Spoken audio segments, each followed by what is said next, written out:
അമ്മയാവാനുള്ള ഓട്ടത്തിനായി സ്വന്തം ജീവൻ പോലും വകവയ്ക്കാതെ യാത്ര തുടങ്ങുന്നവർ. ഓസ്ട്രേലിയയിലെ ക്രിസ്മസ് ദ്വീപിലൂടെ കാടും പുഴയും റോഡും കടന്ന് അവർ കടലിലേക്ക് ഒരു മഹാപ്രയാണം തുടങ്ങിയിരിക്കുന്നു.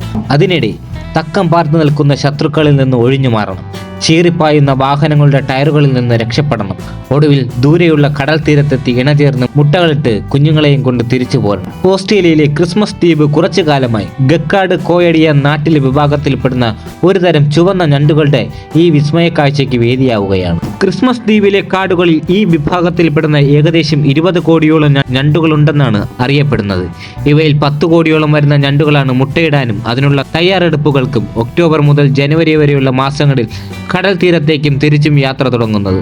ഒരു പ്രദേശത്തിന്റെ സ്വാഭാവിക ജൈവാവസ്ഥ നിലനിർത്തുന്നതിൽ നിർണായക പങ്ക് വഹിക്കുന്നു. കാട്ടിനുള്ളിലെ മാളത്തിലാണ് വർഷത്തിലെ അധിക സമയം ഈ ഞണ്ടുകൾ കഴിയുന്നത്. മഴക്കാലം തുടങ്ങുമ്പോൾ മുട്ടയിടാൻ കാട്ടിനുള്ളിലെ മണ്ണ് മഴ കൊണ്ട് കട്ടി കുറയുമ്പോൾ ഇതോടെ കാടും പരിസരവുമെല്ലാം ചുവന്ന ഞണ്ടിൻ കൂട്ടങ്ങളെ കൊണ്ട് നിറയും. മഴക്കാലം തുടങ്ങി ഒക്ടോബർ ആദ്യമാണ് പ്രജനന കാലം. നവംബർ പകുതിയോടെ തന്നെ പ്രജനനകാലം തീരുകയും ചെയ്യും. മുട്ടകൾ നിക്ഷേപിച്ചു കഴിഞ്ഞാൽ 3-4 ആഴ്ചകളാണ് കുഞ്ഞുങ്ങൾ ഉണ്ടാവാനുള്ള സമയം. അതുവരെ ഈ ചെമ്പൻ ഞണ്ടുകൾ തീരത്ത് കഴിഞ്ഞുകൂടും. മുട്ടയിടാനും കുഞ്ഞുങ്ങളുമായി തിരിച്ചു വരാനും ക്രിസ്മസ് ദ്വീപിലെ ജനങ്ങളും പൂർണ്ണ പിന്തുണ നൽകുമ്പോൾ ഒരു മഹാപ്രയാണത്തിന്റെ കഥ അവർ അഭിമാനത്തോടെ പങ്കുവയ്ക്കും. മുട്ടയിടുന്നത് പെൺഞണ്ടുകളാണെങ്കിലും ഇതിനായുള്ള മുന്നൊരുക്കം നടത്തി തങ്ങളുടെ ഉത്തരവാദിത്വം നിറവേറ്റുന്ന ജോലിയാണ് ആൺഞണ്ടുകൾക്ക്. ഇവരാണ് കാട് വിട്ട് ആദ്യം കടൽ തീരേക്ക് യാത്ര തുടങ്ങുക. തീരത്തെത്തി മുട്ടയിടാനും ഇണചേരാനുമുള്ള കുഴികൾ ഉണ്ടാക്കുകയാണ് ആദ്യം ചെയ്യുക. ശേഷം മുട്ടയിടുന്ന പെൺഞണ്ടുകൾ മാത്രം തീരത്ത് കഴിയുകയും ബാക്കിയുള്ളവ തിരിച്ചു പോവുകയും ചെയ്യും. ഇണചേർന്ന് 3 ദിവസത്തിനകം തന്നെ മുട്ടകളിടാൻ തുടങ്ങും. ശേഷം കുഞ്ഞുങ്ങൾ ഉണ്ടാവുന്നത് വരെ പെൺഞണ്ടുകൾ മാളങ്ങളിൽ കഴിഞ്ഞുകൂടും.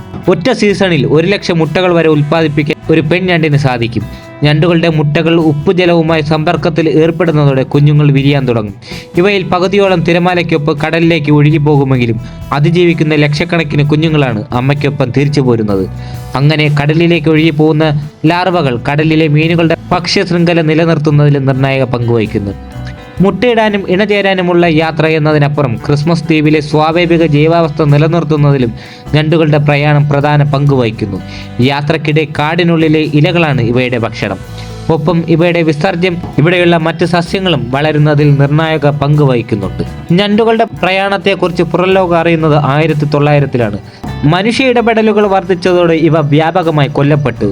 തുടർന്നാണ് ശക്തമായ നിയമ നടപടികളുമായി പാർക്ക് ഓസ്ട്രേലിയ സംരക്ഷകർ മുന്നോട്ട് വന്നത്. ക്രിസ്മസ് ദ്വീപിൽ ചുരുക്കം ജനങ്ങളെ താമസിക്കുന്നുള്ളൂ എങ്കിലും ഇന്ന് ഞണ്ടുകളുടെ പ്രയാണം തങ്ങളുടെ ഉത്തരവാദിത്തമായി ഇവിടത്തുകാർ കരുതുന്നുണ്ട്. ഞണ്ടുകളുടെ യാത്ര സമയത്ത് ഭൂരിഭാഗം റോഡുകളും പൂർണ്ണമായും അടച്ചിടും. മറ്റു ചിലയിടങ്ങളിൽ ഭാഗികമായും അടച്ചിടും. നാട്ടുകാരുടെ ചെറിയ ഉപകരണങ്ങൾ ഉപയോഗിച്ച് പാതയൊരുക്കിയും മറ്റു ഞണ്ടുകൾക്ക് വഴിയൊരുക്കും. ഇത് യാത്രക്കിടെ അവയ്ക്കുണ്ടാവുന്ന അപകടങ്ങൾ ഗണ്യമായി കുറയ്ക്കുന്നു. ചിലപ്പോൾ താത്കാലിക ഞണ്ട് ഫെൻസിങ്ങുകളും പാലങ്ങളും ഇവർ ഒരുക്കാറുണ്ട്. വേഗപ്പാത മുറിച്ചു കടക്കുമ്പോൾ ദ്വീപിന്റെ മേൽനോട്ടം വഹിക്കുന്ന ഓസ്ട്രേലിയയിലെ ഓരോ സീസണിലും ഞണ്ട് പ്രയാണവുമായി ബന്ധപ്പെട്ട് മുന്നൊരുക്കങ്ങൾ നടത്തുന്നതിന് നിർദ്ദേശങ്ങൾ പുറപ്പെടുവിക്കാറുണ്ട്. ഇത് ഇവയുടെ യാത്ര തടസ്സമില്ലാതെ പോവാൻ ഏറെ സഹായിക്കുന്നതായും പരിസ്ഥിതി പ്രവർത്തകരും ചൂണ്ടിക്കാട്ടുന്നു. ഓസ്ട്രേലിയയെ സംബന്ധിച്ച് ഈ മഹത്തായ ഞണ്ട് പ്രയാണം ഇവരുടെ പ്രധാന വിനോദസഞ്ചാര ആകർഷണമാണ്. ലോകത്തെല്ലായിടത്തു നിന്നും ഈ യാത്രയ്ക്ക് സാക്ഷിയാകാനായി മാത്രം നിരവധി പേർ ഓരോ വർഷവും ക്രിസ്മസ് ദ്വീപിലേക്ക് എത്തുന്നത്. മുട്ടയിടാനായി കടൽ തീരത്തെത്തുന്ന ഞണ്ടുകൾക്ക് കടലിലെ മലിനീകരണ പ്രശ്നവും തിരമാലകളിലടക്കം ഉണ്ടാകുന്ന മാറ്റവും പ്രധാന വെല്ലുവിളികളാണ്. മഴയിലെ മാറ്റം തന്നെയാണ് ഇതിൽ പ്രധാനം. പലപ്പോഴും യഥാർത്ഥത്തിൽ മഴക്കാലം എത്തേണ്ട സമയം കഴിഞ്ഞാണ് ഇവിടേക്ക് മഴയെത്തുന്നത്. ഇതോടെ ഞണ്ടുകൾ തങ്ങളുടെ പ്രജനന കാലം തന്നെ മാറ്റിവെക്കാറുണ്ടെന്നാണ് ഗവേഷകർ ചൂണ്ടിക്കാട്ടുന്നത്. ഇത് ഇവയുടെ മൊത്തം ജൈവക്രമത്തെ മാറ്റിമറിക്കുകയും ചെയ്യുന്നു. താപനിലയിലെ വർധനവും പ്രധാന പ്രശ്നമാണ്.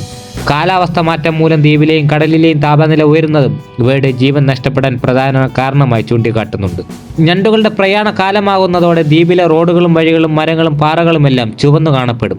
കുഞ്ഞു ഞണ്ടുകൾ തിരിച്ചു വരുന്ന കാലമാകുമ്പോഴേക്കും അത് അവിസ്മരണീയ കാഴ്ചയ്ക്ക് വഴിയൊരുക്കും. ക്രിസ്മസ് ദ്വീപ് പാർക്ക് തങ്ങളുടെ വെബ്സൈറ്റിൽ പറയുന്നത് ഇങ്ങനെയാണ്: ഒരേ സമയം വീട് വിട്ട് അവർ ഒരുമിച്ച് യാത്ര തുടങ്ങുന്നതാണ് ഏറെ പ്രത്യേകത.